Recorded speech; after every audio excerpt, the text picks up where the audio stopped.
하나님께서 이제 성경에 보게 되면 장자에게 허락하신 축복이 있어요. 이스라엘 민족 가운데서도 보게 되면 장자는 항상 절반을 가져가게 되고 그 아래부터는 이제 3분의 1 이제 분량 자체가 이제 달라지게 됩니다. 상징적인 의미성도 있게 되는데 장자를 향한 하나님의 은혜와 축복과 인도하심이 있게 됩니다. 그런데 이제 그 야곱과 에서를 보게 되면 쌍둥이죠. 쌍둥이인데도 참 달랐던 모습을 또 볼 수 있어요. 근데 중요한 것은 이 둘의 차이점은 야곱은 하나님의 은혜, 그 축복, 또 하나님께서 허락하시는 이 축복의 내용에 대해서 너무나도 소중하게 여겼고 에서는 그렇지 못했던 것에 대해서 보게 됩니다. 그러니까 팥죽 한 그릇에 그 장자권을 이제 그 에서가 팔아먹은 것은 그것은 이제 그 결국 하나님의 인도하심과 축복에 대한 그 소중한 가치를 스스로 버린 결과를 초래했음에 대해서 보게 됩니다. 신앙인들은 우리가 생각하기에 그냥 말과 행동 가운데 생각했을 때에 어떤 그 가치 있는 것은 겉보기에는 뭐 비슷하지만은 시계도 마찬가지잖아요. 시계도 똑같이 바늘 시계라고 할지라도 그 안에 있는 부품이 정교할수록 비쌉니다. 시계 부품이 아주 정교해져 가지고 어떤 것들은 이제 어떤 시계는 비싼 시계들은 지구에 있어서의 그 중력의 양까지 계산해 가지고 그 작은 부품, 그러니까 시계 부품은 수리하는 비싼 시계들은 그 현미경을 보면서 시계를 수리하거든요. 그러니까 겉보기엔 동일해 보여도 아주 이게 세밀하게 들어가게 되면 차이점이 이제 나타날 수밖에 없어요. 그 영적인 세계도 마찬가지입니다. 겉보기에는 뭐 동일해 보여도 이 세밀하고까지 깊게 들어가다 보면은 이 작은 부분에 있어서의 오류로 인해서 또 결국에는 또 엄청나게 다른 결과들을 초래하게 됩니다. 그러니까 믿음 생활이 처음 할 때는 그냥 그렇게 비슷하게 가는 것 같아요. 그런데 좀 더 깊이 들어가다 보면은 말하는 거, 또 생각하는 거, 그 믿음에 대해서 돌아보고 분량에 대해서 가지고 있는 그 부분을 아주 민감하게 바라보지 않으면 안 된다는 것입니다. 오늘 본문을 통해서도 하나님의 축복과 인도하심이라고 하는 큰 그 과제 앞에서 오늘 에서는 그것을 소중하게 여기지 아니하고 야곱은 정말 하나님의 이끄심과 인도하심 가운데 그 가치, 축복권에 대한 가치를 아주 소중하게 여겼음에 대해서 볼 수 있게 됩니다. 그래서 이제 그 우리가 이제 아는 내용이지만은 결국에는 이제 아버지를 속여가면서 축복권을 얻잖아요. 근데 성경은 아버지를 속였으면 그에 따른 이제 그 대가가 있고 아버지만 속인 것이 아니라 하나님의 이름도 팔아먹어요. 20절에 보면 제물 이제 그 사냥감을 빨리 가져오니까 20절에 보면은 아버지 하나님 여호와께서 나를 순조롭게 만나게 하셨음이니이다. 하나님이 도와줘가지고 제물도 좀 빨리 만날 수 있었다. 사냥을 빨리 할 수 있었다라고 이야기하잖아요. 그러니까 어떻게 생각하면 이게 이제 창세기나 구약 5경의 관점에서 보면은 거짓말하고 범죄하면 이게 그 벌 받는 게 이게 기본 공식이거든요. 그런데 오늘 본문에서 보면 하나님의 이름까지도 팔아먹고 아버지도 속였는데도 불구하고 하나님께서는 야곱을 통해서 그 축복권이 이어져 나갈 수 있도록 만들어 주고 있는 것을 보게 돼요.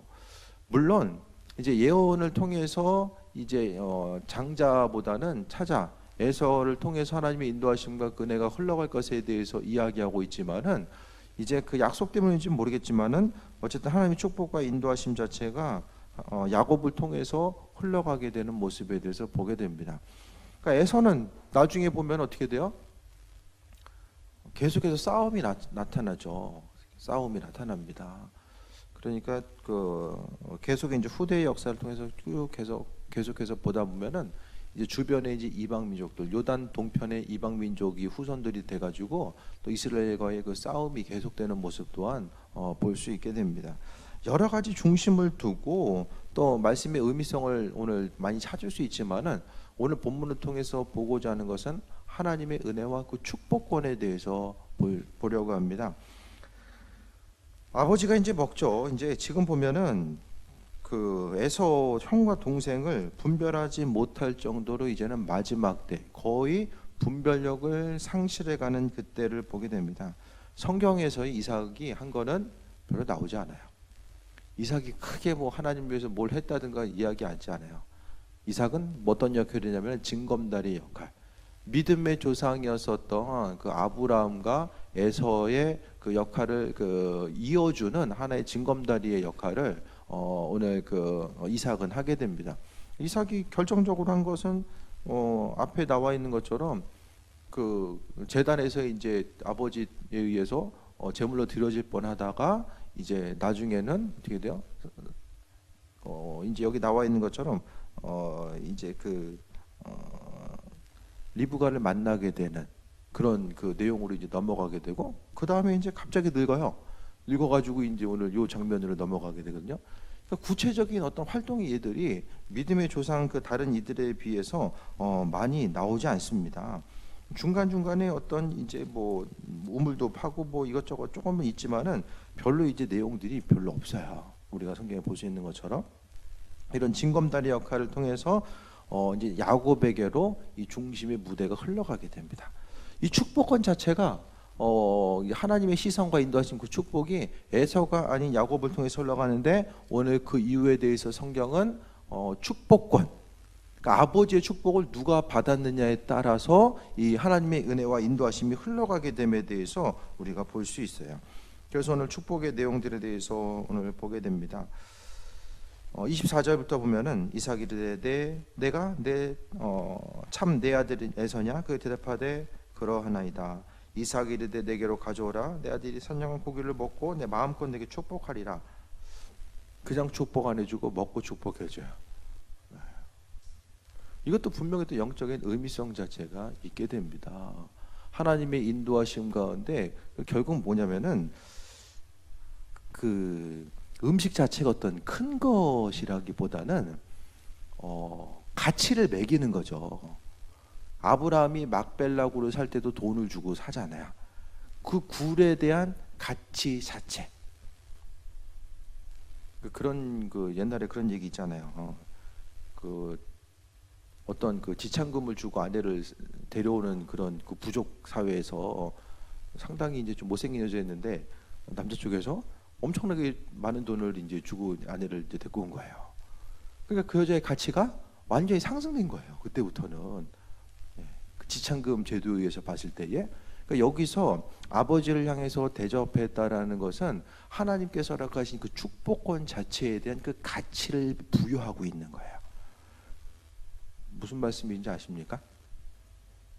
그러니까 하나님 말씀에 대한 소중함과 또 기대함과 그분의 은혜와 인도하심 자체가 분명히 풍성하다라는 것에 대해서 이야기하고 있습니다. 그 김창희 사님 전에 이제 한일아 목사님 집회했을 때에 안수기도 받을 때에 그냥 받지 말고 음료수 하나씩 꼭 사다 드리고 안수기도 받으라고 했거든요. 그게 동일한 의미성 가운데 이야기하는 거예요. 그냥 갈 수도 있지만 하나님께 예물로서 드리는 것도 마찬가지고 하나님의 축복과 인도하심을 소유하는 것도 마찬가지입니다. 그 작은 것 한 가지 한 가지. 그러니까 앞서서도 이야기했던 것처럼 크고 거창한 것이 아니라 조금 더 하나님의 은혜와 축복과 인도하심 가운데 나아가려고 하는 사람들은 그 작은 것에 대해서 상당히 민감해요. 영적으로 하나님의 일하심과 인도하심을 바라보고 축복에 대한 소망감이 있는 사람들은 스스로를 날마다 돌아보고 또 하나님 마음에 합한 자로서 살기 위해서 힘쓰고 그 작은 것이지만은 작은 것으로 여기지 아니하고 그 작은 것 때문에 큰 것 때문에 쓰임 받는 이와 쓰임 받지 못한 이가 나눠지는 것이 아니라 그 삶에 있어서의 작게 생각하는 그 부분 때문에 정말로 귀하게 쓰임 받는 사람이 있고 그렇지 못한 사람이 있다는 것에 대해서 이야기합니다. 금도 보면은 99.9%의 금이 있고 그렇지 못한 금들이 있잖아요. 뭐 악기에 쓰인 금들은 8K 금이 있어요. 8K 금도 있고 뭐 12K 금도 있고 4K 금도 있어요. 금의 종류도 분량도 그만큼 달라질 수밖에 없다라는 것입니다. 그러니까 작은 부분이 얼마나 미세하게 바라보느냐. 그러니까 오늘 본문을 통해서 또 보게 되면은 그냥 축복에 대해서 받지 아니하고 자신이 할 수 있는 것에 대해서 정성과 준비함을 통해서 아버지께 나아갔던 그 모습이 바로 은혜 받은 자로서 그리스도 예수께 나아가는 거. 우리에게 축복해 주신 분이 바로 하나님 한 분 있잖아요. 그러니까 그러니까 하나님께서 우리에게 은혜도 하시고 함께 하시는 분임을 생각했을 때에 우리가 주를 위해서 수고하고 헌신하는 내용도 정말 하나님의 은혜에 대해서 바라보고 또 그분을 귀하게 여기는 마음이 내 안에 있어서 내가 할 수 있는 최대한의 섬김을 통해서 그리스도 예수께 나아가는 그 부분에 대해서 오늘 본문을 통해서도 볼 수 있게 됩니다. 야곱이 그에게로 가져갔고 또 먹고 또 포도주를 가져가매 그가 마시고 26절에 그의 아버지 이삭이 그에게 이르되 내 아들아 가까이 와서 내게 입맞추라 라고 하면서 축복의 내용을 이야기합니다. 27절 봅니다. 그가 가까이 가서 그에게 입맞추니 아버지가 그의 옷에 향취를 맡고 그에게 축복하여 이르되 내 아들의 향취는 여호와께서 주신 밭의 향취로다 라고 합니다. 농경 문화 가운데서 밭을 통해서 하나님께서 허락하신 은혜와 축복들이 있거든요. 그러니까 여기서 이야기하는 것은 그러니까 결국에는 이 당시에 가장 중요했던 것이 땅이에요. 땅의 개념. 그 땅을 통해서 하나님께서 은혜 도와주시고 함께 하실 것에 대해서 오늘 야곱을 통해서 축복하고 있는 것을 보게 됩니다. 또 28절에 하나님은 하늘의 이슬과 땅의 기름짐. 이스라엘 민족 가운데서 이스라엘 땅은 200에서 한 250일 정도가 이슬이 내려요. 이슬이 없으면 농사가 불가능합니다. 지금이야 다 이제 바닷물 끌어오고 뭐 홍해 이제 그 물을 끌어다 쓰고 또 요단강 물을 끌어다 쓰지만은 이 당시에는 철저하게 하나님께서 주시는 비로 인해서 이제 살게 됩니다. 그래서 하늘의 이슬이라는 것은 농사 지을 때 꼭 필요한 수분을 공급하는 이 하늘의 이슬, 또 땅의 기름짐이라는 것은 땅이 기름지지 못하면 아무리 씨를 심어도 열매를 맺지 못합니다. 결국에는 우리의 삶에 있어서의 축복 자체는 하나님께서 이슬을 얻기 위해서 뭐 사람이 노력하는 거 아니잖아요. 하나님의 절대적인 주권 가운데서 이슬을 내려주시고 땅의 기름진 땅에는 조금만 심어도 계속해서 이제 열매들이 계속해서 나오지만은 땅이 아무리 넓어도 기름지지 못하면은 수고하고 아무리 노력해도 씨를 뿌려도 가지는 무성한데 열매가 없어요. 그러니까 우리의 심령 가운데 그리스도 예수로 인해서 그분께서 베풀어 준 것들로 해서 기름진 터전이 아니면은 뭐가 되냐면은 죽어라고 일을 해도 열매가 없어요. 열매가. 그것이 정말 안타까운 삶의 모습이에요. 그러니까 믿음으로 살아간다라는 것은 하나님의 축복, 그분의 축복하시는 온전한 삶을 살아가는 사람들은 이렇게 하늘의 이슬과 땅의 기름짐, 그 풍성한 기름지기 때문에 풍성한 곡식과 포도주를 내게 주시기를 원하노라라고 축복의 말씀을 행하고 선포하고 있습니다. 여러분의 삶의 여정 가운데 다시 한번 생각해 볼 수 있게 되길 바랍니다. 기도에서 더 받은 것이 많습니까? 안에서 받은 것이 더 많이 있습니까? 기도에서 받은 게 더 많으십니다.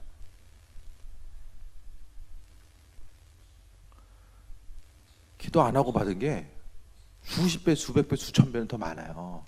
일들이 다 간구하지 않아도 하나님께 주시잖아요. 야곱의 예를 통해서 보게 되면은 야곱은 라헬을 얻기 위해서 몇 년 동안 수고하죠? 14년 죽어라고 얘기를 해요. 근데 레아를 얻기 위해서는 며칠 일하죠? 하루도 안 해요. 레아를 얻기 위해서는 하루도 일한 적이 없어요. 성경이 기록이 안 나와요. 라헬 때문에 14년을 일해요.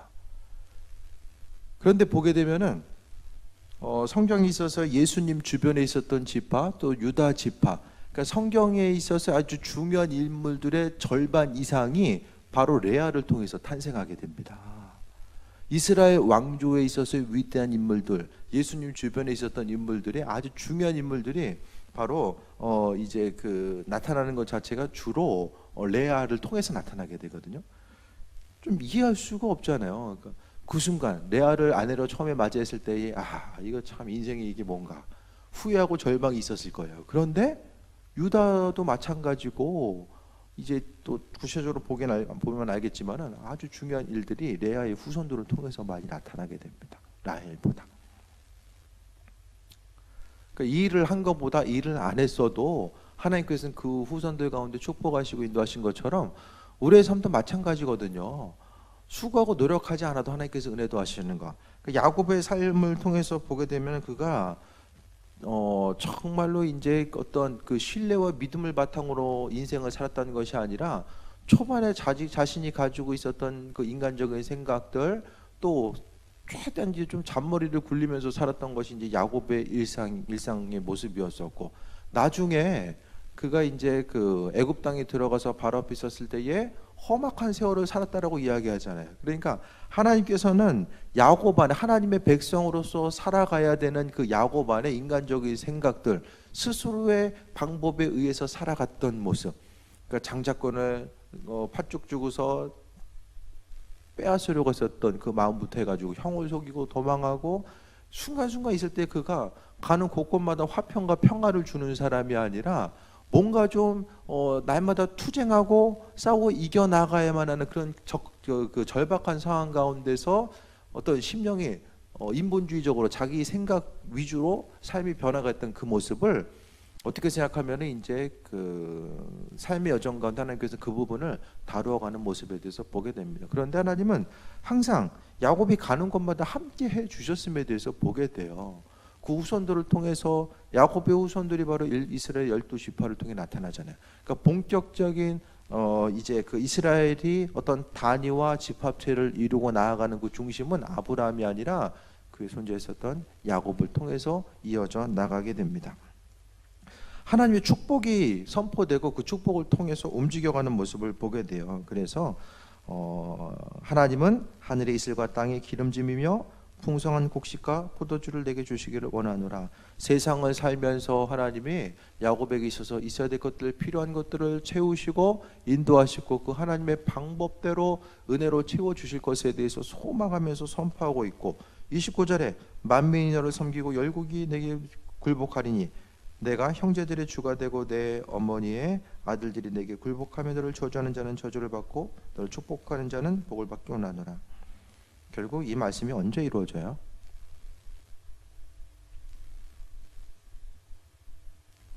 제가 보기에는 후손들, 특히 이제 그 요셉을 통해서, 자손들을 통해서 이루어져요. 야곱의 삶의 모습이 여러 가지 장면이 보이지만은 이와 같은 축복의 모습이 이제 야곱에게도 하나님의 은혜와 축복이 있었지만은 결국에 낮은 많은 부분들이 이제 서로 섬기고 세워주는 그 모습 자체가 바로 후손들에게 흘러가게 됩니다. 하나님께서 허락하신, 그 조상들을 통해 허락하신 하나님의 은혜와 축복이 야곱도 이제 동일하게 뒷부분에 가게 되면 창세기 출애굽기의 후반절에 보면 동일하게 자녀들을 모아놓고 이렇게 축복하는 내용들이 나오잖아요. 행한 대로 축복하거든요. 그 축복의 내용을 통해 봤을 때 이 하나님은 그 축복을 이루시고 함께 하시는 부분에 대해서 우리가 볼 수 있게 됩니다. 그러니까 축복이라는 것은 결국 축복을 이루시는 것은 하나님이거든요. 그러니까 하나님에 대한 믿음과 신뢰함이 있고 그 예수의 이름으로 선포하는 것도 바로 이 축복의 내용과 마찬가지입니다. 여러분이 이제 각각의 가정에서 남편이나 자녀들, 또 그들에게 이제 믿음으로 선포해 가는 이 믿음의 선포가 얼마나 중요한지에 대해서 볼 수 있게 됩니다. 우리 입술로서 선포하는 것, 주변 한 사람 한 사람을 만나고 또 하루의 일과를 또 마무리하는 그 과정 가운데서도 계속해서 오늘 그 이삭이 야곱에게 축복하고 또 믿음으로 선포했던 것처럼 여러분의 삶의 여정 가운데서 여기 나와 있는 것처럼 하나님께서 허락하신 그 풍성함이 자녀들에게, 내 주변 사람들에게 흘러갈 수 있도록 축복으로서 선포하는 것입니다. 이게 믿음 있는 삶의 행동이거든요.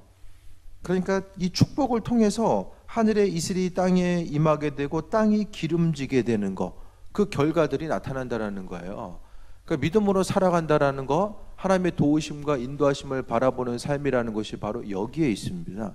그냥 신앙생활은 그냥 저절로 우연적으로 만들어지는 것이 아니라 철저하게 오늘 어떻게 생각하면은 야곱이 하나님의 축복을 소유하고 그분의 도우심과 인도하심 가운데 세임 먹고 나아가고자 하는 치열한 그 싸움의 순간, 그 삶의 여정이 있었던 것처럼 이 시대를 살아가는 우리에게 있어서는 마찬가지입니다. 하나님 허락하신 축복을 지켜나가고 입술의 선포함을 통해서 이 기름지고 복된 삶을 살아갈 수 있도록 우리가 힘쓰고 노력하는 것이 이 삶에 있어서의 아주 중요한 부분입니다.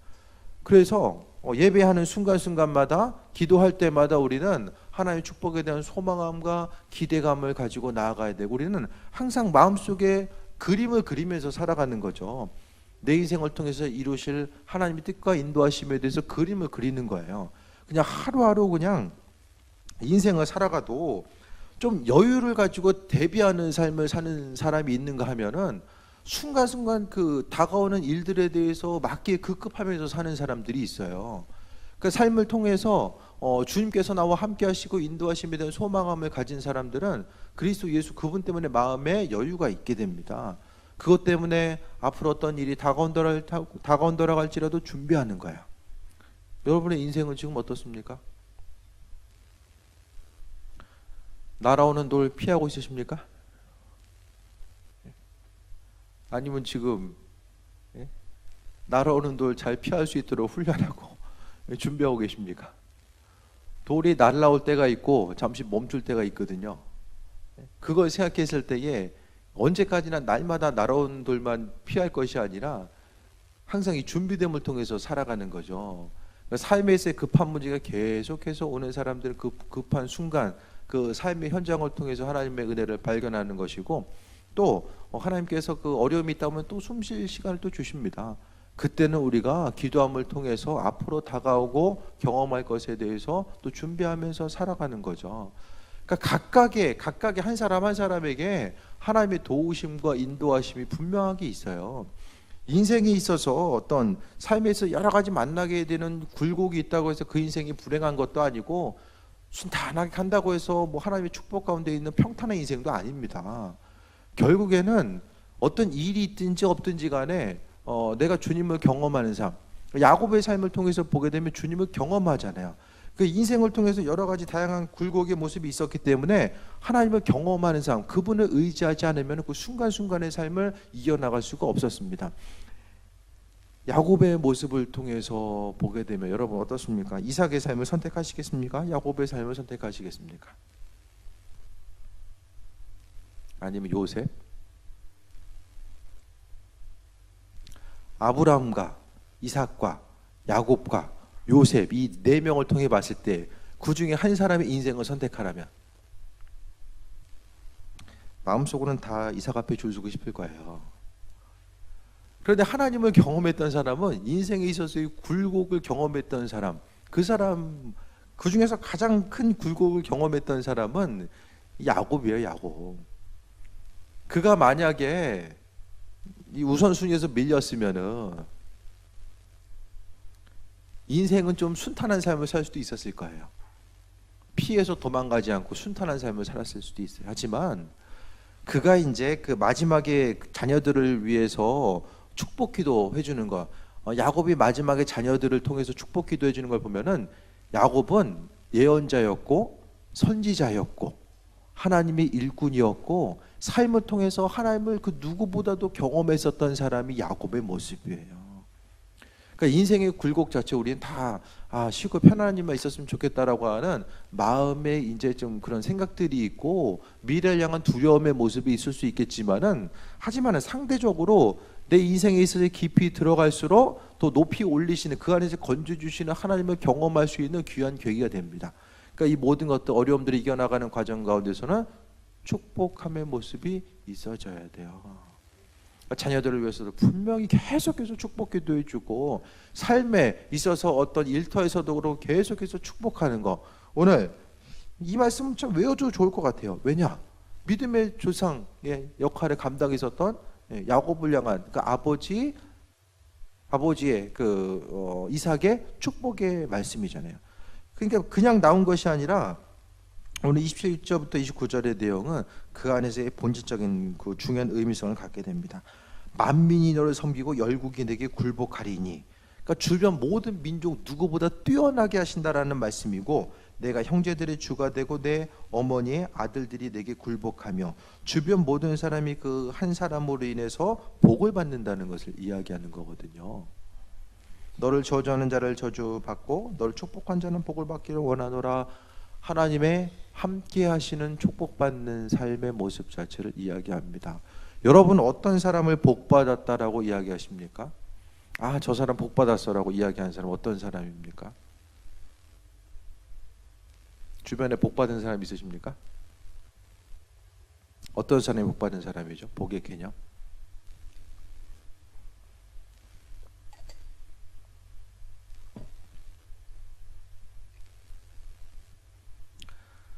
갑자기 벼락부자 되는 게 복도 아니고 어려운 시험 통과하는 것도 복이 아니에요. 그게 복이면은 돈 많은 사람 다 행복해야 되고 사회적인 어떤 위치에 있으면 다 행복해야 되잖아요. 근데 그 공식이 모두에게 동일하게 통용되진 않는다라는 거예요. 결국에는 가장 복받은 사람, 성경에서의 가장 복은 하나님과 교제하는 사람, 동행하는 사람, 그 인생을 하나님이 책임지신 사람이 가장 복받은 사람이라고 이야기합니다. 하나님 교제하는 삶을 살다 보니까 뭐 오늘 뭐 살다가 내일 죽는다라고 할지라도 그 인생이 안타까운 삶이 아니라 정말 하나님의 은혜 가운데 세임 얻는 존재하는 삶을 이야기하고 있어요. 말씀을 정리합니다. 야곱을 향한 그 이삭의 축복을 통해서 하나님은 그 축복의 말씀을 이루어 가십니다. 12지파가 생겨나게 되고 그 12지파를 통해서 이방 모든 민족들을 섬기고 나아갈 수 있는 한 사람 한 사람이 그 안에서 생겨나게 되고 태어나게 되고 또 메시아가 그 후손을 통해서 임하게 되는 그 모습까지도 우리가 볼 수 있게 됩니다. 하나님의 이끄심과 인도하심, 그 축복의 말씀, 이삭은 축복의 내용, 내가 지금 선포했을 때 이 하나님께서 이루신다라고 하는 그 확신과 또 그 축복의 말씀을 받는 야곱 역시 그대로 이루실 것에 대한 그 기대함, 또 믿음이 분명하게 있었어요. 축복하는 사람은 하나님의 은혜 가운데 축복을 받고, 받는 사람은 은혜 가운데 하나님께서 이루실 것에 대해서 받는 거죠. 또 안수 기도를 받고 축복 기도를 받을 때도 오늘 그 야곱이 축복 기도에 대해서 바라봤던 것처럼, 이삭이 축복 기도를 대하는 것처럼 그 부분에 대해서 기억하고 기도받는 이들은 하나님께서 동일한 은혜 가운데 역사하시고 함께 하신다는 것에 대해서 바라봅니다. 그러니까 하나님의 일하심이 우리의 삶의 정 가운데 이 땅 가운데 펼쳐지는 아주 중요한 가장 핵심적인 원리가 바로 믿음입니다. 그러니까 믿음이 있었기 때문에 선포한 거고 믿음을 통해서 이루어진 것이고, 하나님께서는 성경을 통해서 믿음을 가지고 있었던 사람들이 하나님을 경험한 예들이 오늘 성경을 통해서 이야기하고 있음을 보게 됩니다. 하나님이 인도하심 가운데 일하시고 그 예비하심에 대해서 우리가 말씀을 통해 볼 수 있고, 축복하는 것, 그러니까 여러분의 입술 자체는 항상 축복하는 입술이 되어야 됩니다. 축복하는 입술. 네.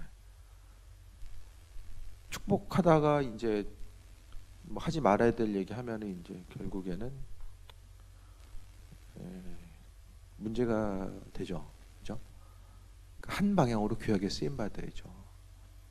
내 입술의 고백이 얼마나 중요한가를 다시 한번 돌아보시고, 습관적으로 말하는 그 언어 생활에 대해서 우리가 민감하게 반응해야 됩니다. 정말 하나님의 크신 복과 인도하심을 경험하고자 하면은 한마디 한마디 하나 이거 그냥 하는 얘기인데 이런 것들을 조심해야 돼요. 그래서 항상 그 작은 일에 조심하고, 또 하나님의 인도하심 가운데 그분 마음에 합한 자로서의 삶을 살아가기 위해서 하나하나 점검하고, 또 그 작은 것에 대해서 놓치지 않고 하나님의 은혜 가운데 깊이 들어가기 위해서 힘쓰다 보면 정말로 주의 도우심 가운데 세임 얻는 삶을 살 수 있게 됩니다. 아버지의 축복을 통해서 그 후손들이 세워져 나가는 그 부분에 대해서 다시 한번 돌아보시고, 기도하는 것들은 절대로 땅에 떨어지지 않는다라는 사실을 다시 한번 마음속에 새기며 하나님의 뜻과 그 인도하심 가운데 나아가는 또 귀한 삶이 되시길 축원드립니다. 기도하겠습니다. 하나님의 사랑에 감사드립니다. 저녁 이 시간까지 또 은혜도 하시고 주관해 주셨습니다. 하나님 말씀이 우리의 마음속에 새겨지게 하시고, 믿음의 본질이 무엇인지를 깨달아 알며 믿음을 통해서 하나님의 일하심을 경험하는 교회 삶이 되게 하여 주옵소서. 일천벌점을 들었사오니 하나님 받으시고 축복하시고 은혜 위에 은혜 날마다 더하여 주옵소서. 예수님의 이름으로 기도했습니다. 아멘.